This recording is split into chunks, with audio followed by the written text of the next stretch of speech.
story starts somewhere.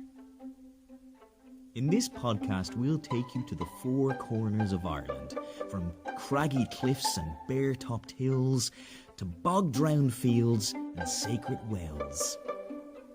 Who knows where we'll end up? In the 1930s, the National Folklore Commission asked school children all over the country to collect stories and folklore in their local area. Thousands of children went home to their parents, grandparents and neighbours and gathered tales of the past from their elders.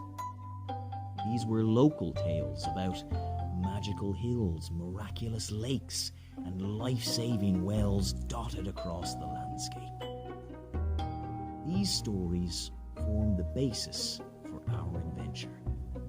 But come with us now as we join our storyteller. I wonder where we'll begin today. This is where the story begins.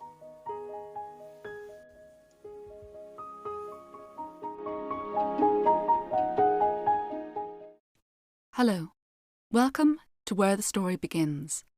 My name is Emily Collins, and today we will be exploring Marsh's Library. Dublin's main city has two main cathedrals, Christ Church, founded in 1030, and St. Patrick's, founded in 1191. There's also the Pro Cathedral, founded in 1825. For a small city, we have a lot of cathedrals. St. Patrick's is the most Gothic of our cathedrals, but if you're walking around admiring its flying buttresses and towering spire, you might miss a small gate in the wall of the cathedral. If you were to walk through this gate, through the garden, and up the steps beyond, you would be greeted with the sight of a red brick building. This is Marsh's Library. The library first opened in 1707, Dublin's first public library. While there had been plenty of libraries in Dublin before, they had all belonged either to private collectors or institutions. Marsh's was the first that belonged to the city of Dublin. The building was designed by Sir William Robinson, who was also the architect for the Royal Hospital Kilmainham, which now is home to IMA, the Irish Museum of Modern Art. Inside, with the exception of a few additions such as electric lighting, the library is little changed since it opened more than 300 years ago. The original ornate shelves of Baltic oak still stand, as do the book cages, installed to prevent over-enthusiastic book lovers taking home a souvenir, not to keep the books themselves from escaping. Probably. The library is home to over 25,000 books and more than 300 manuscripts. Exhibitions are regularly held to show off points of the library's unique collection. Some of these exhibitions can now be visited digitally through the website's library, including an exhibition of early Irish manuscripts, rare bookbinding, and the hunt by detective-minded librarians and archivists for stolen books. Over the years, the library has been the haunt of many of Ireland's literary giants, including Oscar Wilde and Bram Stoker. It has also been haunted in a number of other ways too. In 1888, an Egyptian mummy, more than 3,000 years old, was found in a cupboard of the library.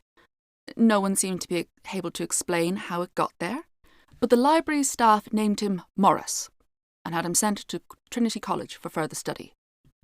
While attending Trinity, Morris again disappeared into some forgotten cupboard, only to be rediscovered in 2014, or at least most of him was discovered.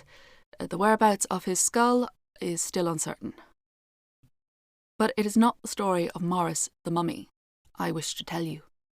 No, it is the story of the man who founded the library, and whom it is named after. Narcissus Marsh.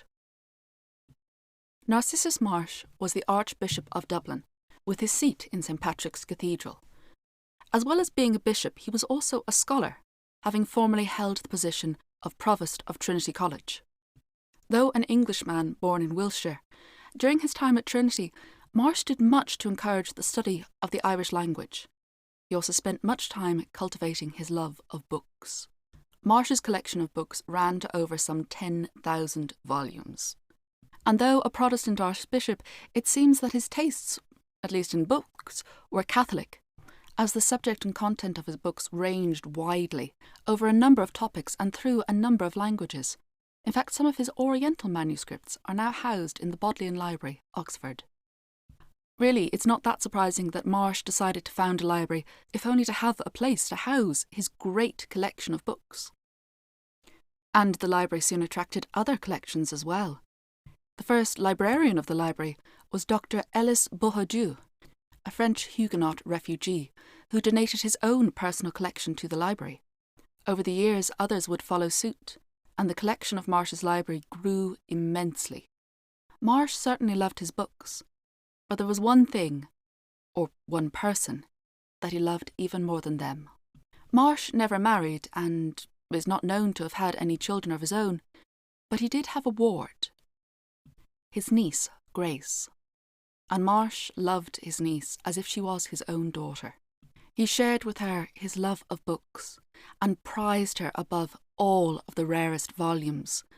And he protected her just as he protected those precious volumes. And as Grace grew from a girl to a woman, she began to long for more independence and grow maybe just a little bit resentful of her protective uncle, especially when it came to matters of the heart. Though Marsh had welcomed the public into his library, when it came to welcoming suitors seeking the hand of young Grace, well, he was far less hospitable. None could possibly be good enough for his Grace. His beautiful, charming, intelligent Grace. And Grace began to fear that her fate might be to be like one of those books locked behind the cages which no one was able to take down and read for fear that someone might steal it away. But her heart was stolen away, because despite all his care and all his protection, Grace did meet a young man who loved her and whom she loved in return. The two, they longed to be together. And Grace, she tried to tell her uncle this. She tried to tell him that she was in love and that he wasn't losing her. Think of it as not losing a niece, but gaining a nephew-in-law. But Narcissus Marsh would hear none of it. He forbade Grace to ever see the young man again. Grace, she took to her bedroom in tears, fearing that she would never again see her true love. But love laughs at locksmiths. The couple found a way to communicate to each other. The young man told Grace that there was a ship that would take them out of Ireland, take them to where they could start a new life together. And Grace, she didn't even hesitate to say yes, she would go. But her uncle, well, she needed to tell him somehow. She needed to make him understand. But if she tried to talk to him, he would try to stop her. So Grace wrote a letter to her uncle explaining where she had gone, why she had run away and eloped like this. Love, like a library, should be shared and should be open to all. She still loved her uncle and hoped that one day he would forgive her, would come and see her, and would learn to love her husband as family. Grace hid her letter in one of the books in the library, and that night she disappeared out of Dublin and across the sea with her true love. But Marsh, when he found that Grace was gone, his heart was broken, and he died before he could ever find her letter. His ghost, though, is said to still roam through the library, still searching through the books for that letter. And more than 300 years later, he still hasn't found it. Perhaps it was in one of those Oriental manuscripts that was given to the Bodleian Library. Perhaps it was in one of those books, stolen, which the librarians are still trying to hunt down. Or perhaps it is still there, waiting for Marsh to find it. I hope that you enjoyed that story, The Ghost of Marsh's Library, and that if you ever get the chance, you will perhaps visit Marsh's library and maybe help the Archbishop find his lost letter. It's a story that has a special place in my heart. You see, I come from a family of bibliophiles. Our house is full of books, and my family have a certain tradition, something we do every winter. every Christmas. As a family, we go book shopping. We've done it for as long as I can remember.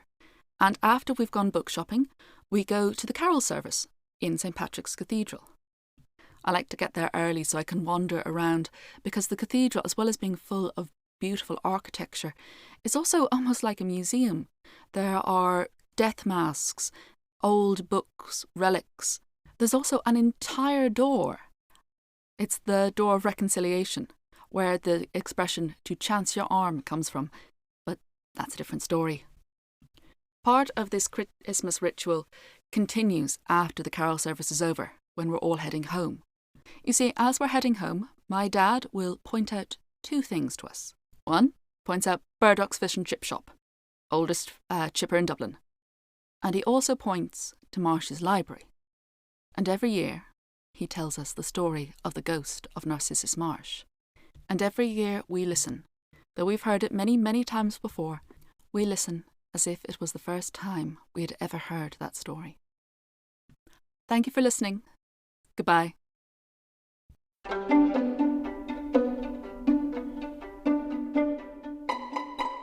Thank you for joining us on this episode of Where the Story Begins, brought to you by the National Leprechaun Museum. You can find out more about this story, this place, and many others by checking out the website of the National Folklore Collection, duchas.ie. That's duchas.ie. You can also find out more about this place on loganum.ie, the place names database of Ireland. That's logainm.ie. The National Leprechaun Museum celebrates Irish folklore and mythology through the oral storytelling tradition. You can find us on Jervis Street in Dublin, Ireland, and on leprechaunmuseum.ie.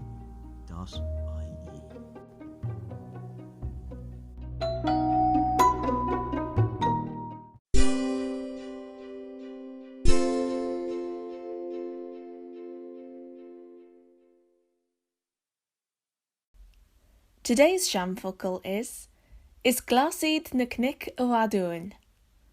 Distant hills look greener.